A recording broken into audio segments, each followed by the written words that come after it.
fait une contribution defoon naa contribution bu mujj bi pour ne procès Mame Mbaye Niang procès d'abou la c'est-à-dire que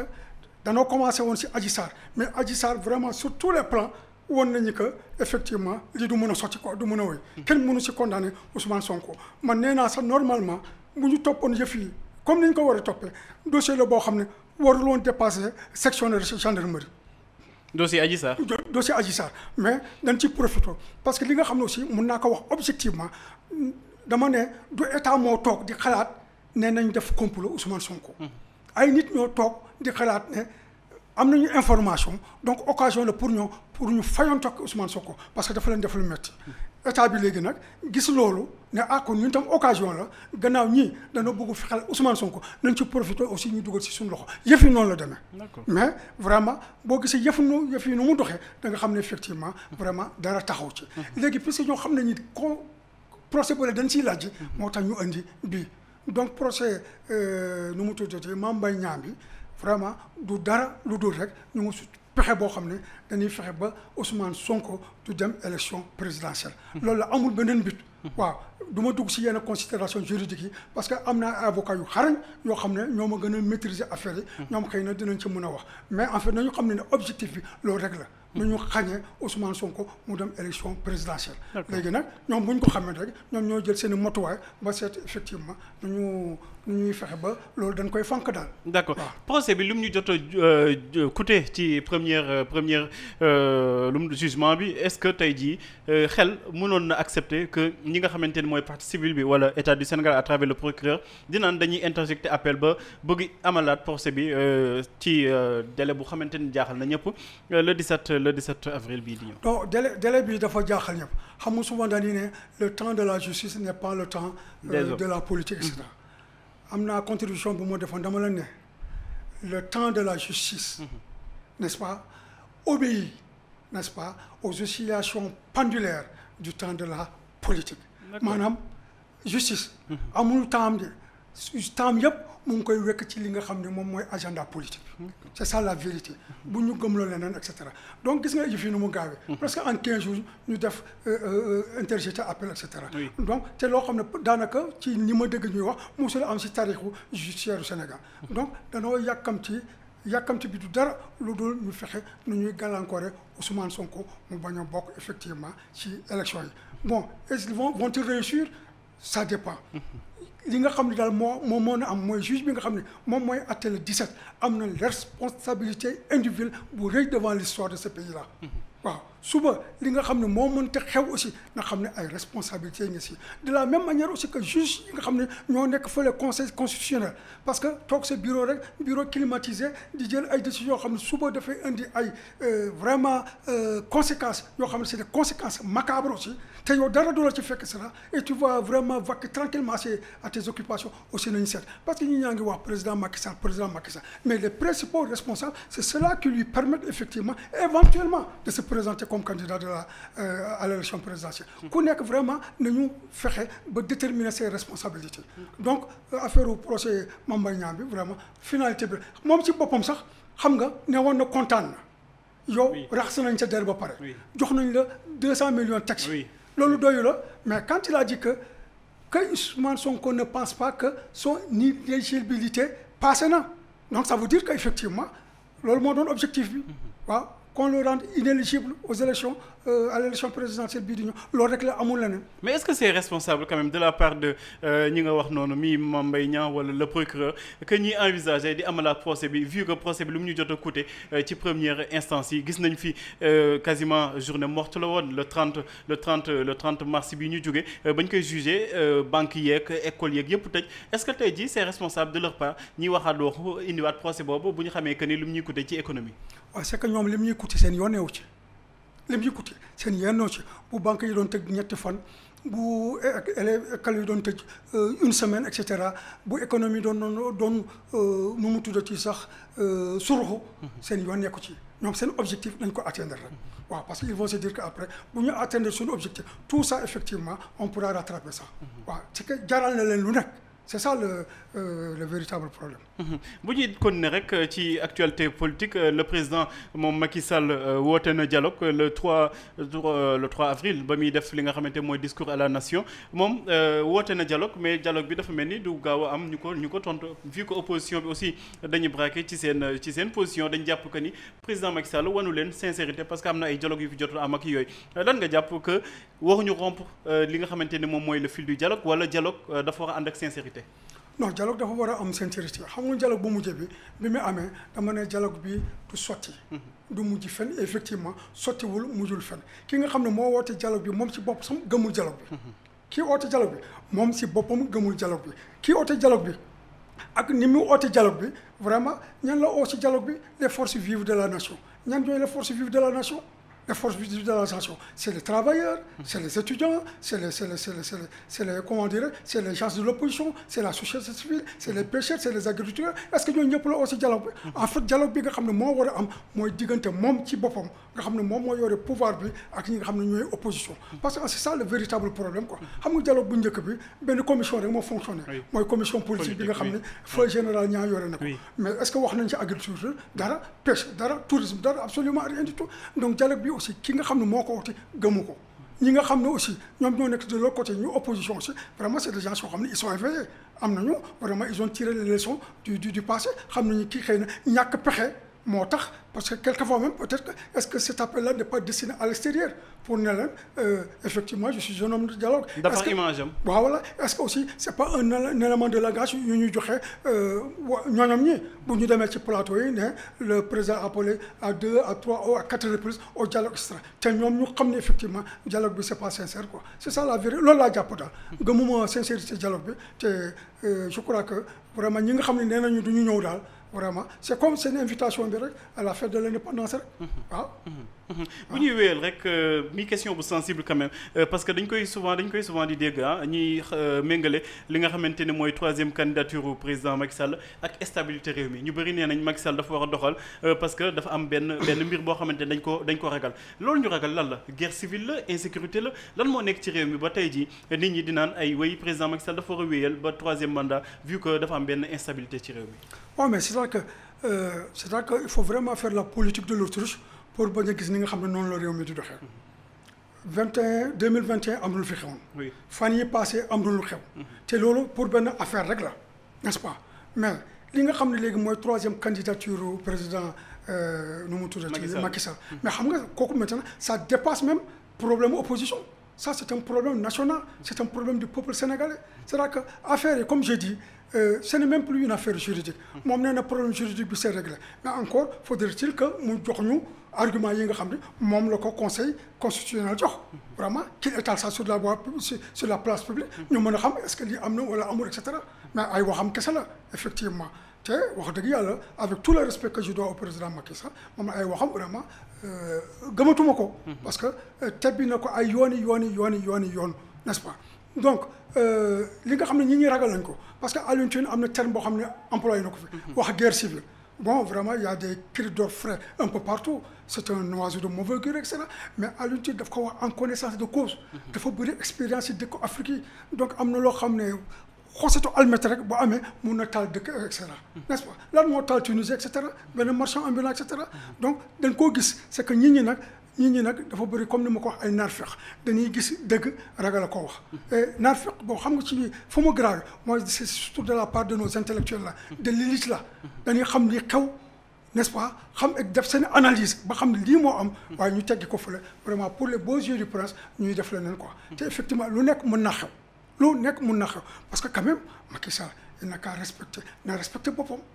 na respecter ay kàddoom yëf yi affaire góor la man wax ma ni du góor de mais dama ne affaire góor la affaire garmi la et cetera toog jàkkaarloog Sénégalais yi ne leen bii mooy sama mujjantelu mandat mais ñi ñu bëri ci loolu la ñu sukkandiku sax pour wooteel ko et cetera mu bind livre page 165 ne c'est mon second et dernier mandat defoon naa contribution ci laa ne sax man dootuma ko bind parce que chaque fois da nga ko doon bind di indi kii nu mu tuddee sama xalaat di ko daan xaafu mos naa ko ne 3e mandat bi ba si soobu dañ la toroxal boo xam ne mosuñu ko toroxal benn président de la République bi ma ko bindee ça fait 2 ans et cetera donc lii na xoolaat boppam bu baax ñi ko ciy pousse gëmuñu dara gëmuñu ko moom ci boppam. gannaaw nee na lii mooy sa second et dernier mandat wax na tubaab bu leer la. boo ko waxoon yem ci mais da ko bind mon dernier mooy lii bu weesu amul lu topp ci gannaaw ah. ñi ñaa ngi spéculer sax entre second ak dernier mais entre second et dernier sax c'est des synonymes hein. C'est des synonymes c'est-à-dire que différence boobu ñuy wax académie française sax reconnaître ko pour académie française second ça équivaut à deuxième c'est-à-dire que c'est pour des problèmes d'élégance n'est-ce pas c'est traditionnel n'est-ce pas loolu moo tax léegi ñu ne boo amee 2 éléments dans une énumération nañ ko yemale second n'est-ce pas donc moom daf ko caabi ñaar yoon dafa caabi ak le mot dernier mais da ko caabi aussi ak le mot second donc gisuma fu mu war a mën a jaar vraiment pour dine dafay présenter wu et cetera et puis vraiment aussi à 10 mois des élections présidentielles sénégalais war nañu xam ñan ñooy dagaan seen baat et cetera mais actuellement c'est le flou le plus total moi je pense même que à la limite peut-être c'est un peu difficile de le dire, c'est de l'irrespect par rapport à la population sénégalaise, au peuple du Sénégal. Parce que situation bu mel ni musul am na ñuy yeewi daal ñu xam exactement ñaan ñoo mën a bokk ak ñaan ñoo mënul bokk ça fait nit ñi préparé wu parce que kan candidat yi rek ñooy préparé wu mais électeurs yi aussi dañuy préparé wu parce que dañu war a dugg ci terrain bi di seet nu ñu convaincre pour ñi ñuy voter seen candidat et cetera quoi. dañuy jeexal rek ci liñ lay wax souvent xam naa yàgg nga koy dégg mooy que commissaire Sadio moom de militant Pastef la boo xamante ne dafa encagoulé utiliser peut-être expérience bi mu am di ko mettre au service de Ousmane Sonko ki ay ñooñam analyse am ak yëppam da ko féetale ci benn kii mën nañu ko jàppee sax ay analyse yu tendancieuse. non c'est-à-dire que yooyu ay wax la quoi. wax dëgg yàlla Sénégal gii gisuma si ku ma si ëpp fit. je suis quelqu'un de waxuma de courage mais je suis quelqu'un de téméraire. donc amul loo xam ne mun naa fees sama bët. bu ma doon militant Pastef damay ne militant Pastef la. Ousmane Sonko musuma téléphoné. Ousmane Sonko musuma dem këram musul ñëw sama kër. te pourtant j'ai des possibilités. parce que ñoo bokk dëkk à Ziguinchor. benn yoon rek laa mos a toog ak Ousmane Sonko taxaw sax mooy bi mu ñëwee Ziguinchor ak waa Yewwi Askan Wi. ma doon seeti Khalifa Sall. fekk mu taxaw ak Khalifa Sall présenté na ma ko mais moom si boppam sax mu ne Khalifa Sall kii c'est mon grand frère mais un grand frère que je ne vois jamais. n'est-ce pas donc man fa laa yem je suis un citoyen boo xam ne je m'oppose à la politique bi nga xam ne c'est en train d'être menée dans ce pays-là. en tant que citoyen j'ai la liberté effectivement d'exprimer mon opinion. n'est-ce pas donc du question nekk Pastef wala bañ a bokk Pastef lu tax mu ciy nëbb. est-ce que c'est un crime que de faire partie du Pastef. est-ce que c'est un crime que de faire des suggestions à Ousmane Sonko mais s'il peut à travers li may bind aussi jël si ay idées mais mu noonu. mais diggante man ak Ousmane Sonko xëy na moo ma gën a soxla que man ma gën ko ma soxla ko n'est-ce pas. moi j'ai travaillé pendant des années je suis à la retraite yàlla bàyyiwuma maa ngi si sant yàlla bu baax a baax li ma tax a jóg mooy askan bi. li ma tax a jóg mooy yërmande bi ma am si askan bi mun naa toog sama place ba ñu def dara c'est pour que d'ailleurs quelquefois je ne comprends pas certains de mes anciens membres de force de police boo waxee rek devoir de réserve et cetera mais jusqu'à une certaine limite quand même. parce que dëkk boo xam ne da nga bokk si ñu ko tabax.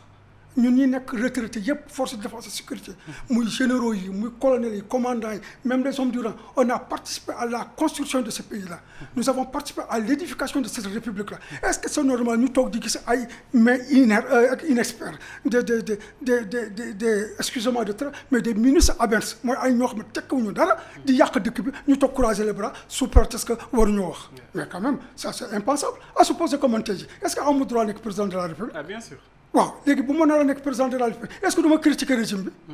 est-ce que du ma joxe ay solutions et cetera. ah voilà donc vraiment il faut être logique dans sa tête quoi. donc je ne suis pas militant du passé c'est-à-dire que ne Ousmane Sonko ci lu bëri li nga xam ne mu ngi koy wax mu ngi koy développer ànd naa ci ak moom.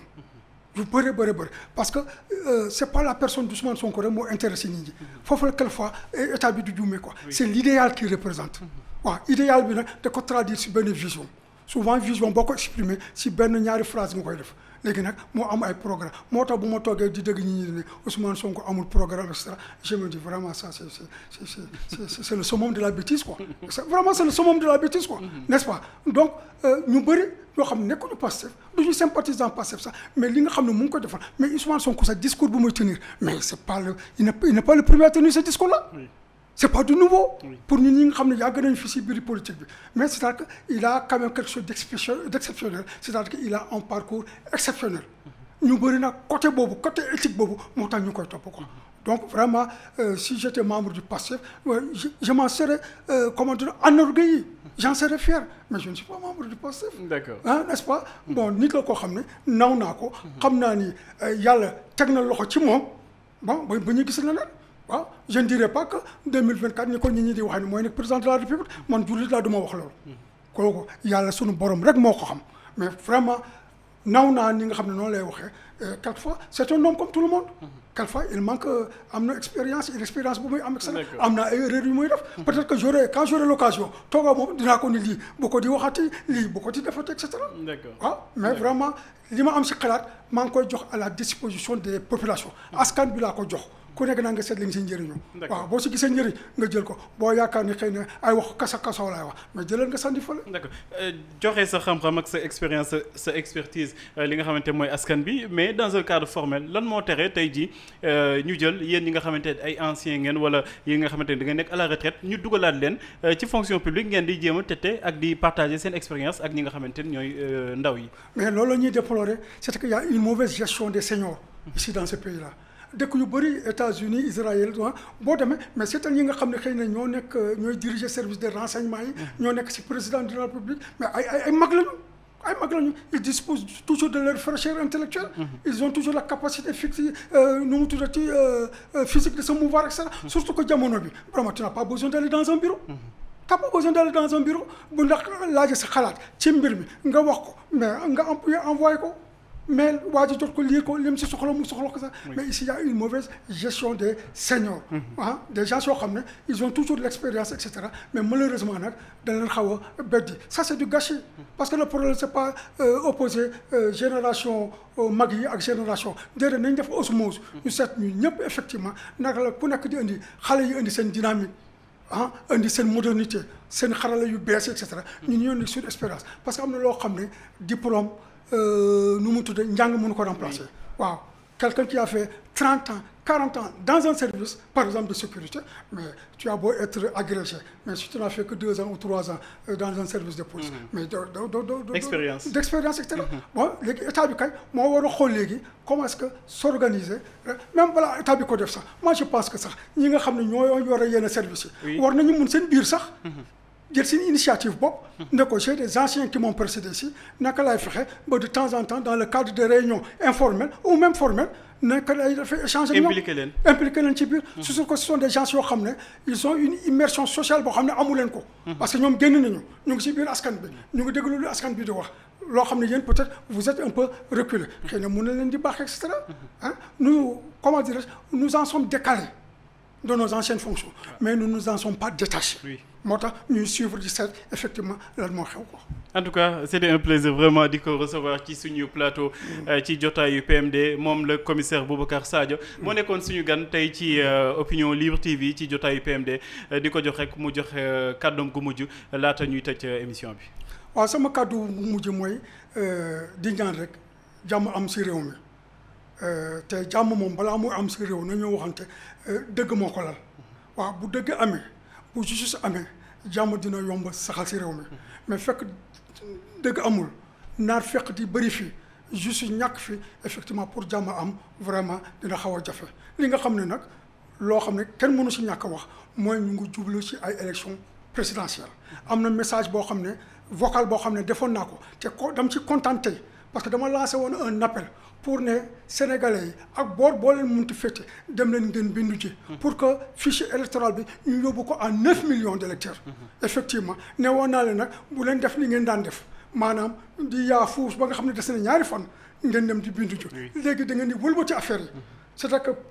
bés yu njëkk yi rek dem leen ngeen songu effectivement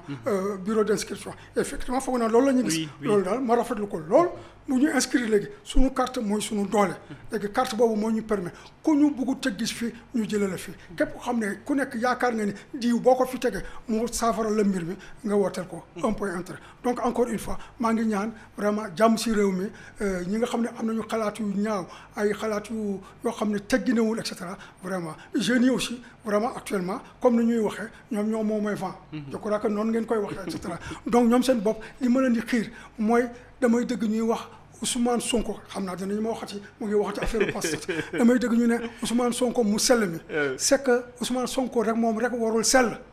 waaw jeunes yi seen bopp da ngeen war a sell jël ci moom exemple ngeen sell ça fait fu ñu waxee Ousmane Sonko mu sell mi nañu wax responsable opposition yu sell yi nañu wax jeunes yi yu sell yi mag ñi ñu sell yi jigéen ñi ñu sell yi ba nga xam ne dëkk bi day sell bu boobaa moom xëy na wala keneen ku ñëw buy liggéey dina mën a def liggéey bu sell parce que ay ñi ñu sell ñoo koy gunge loolu mooy sama dernier message daal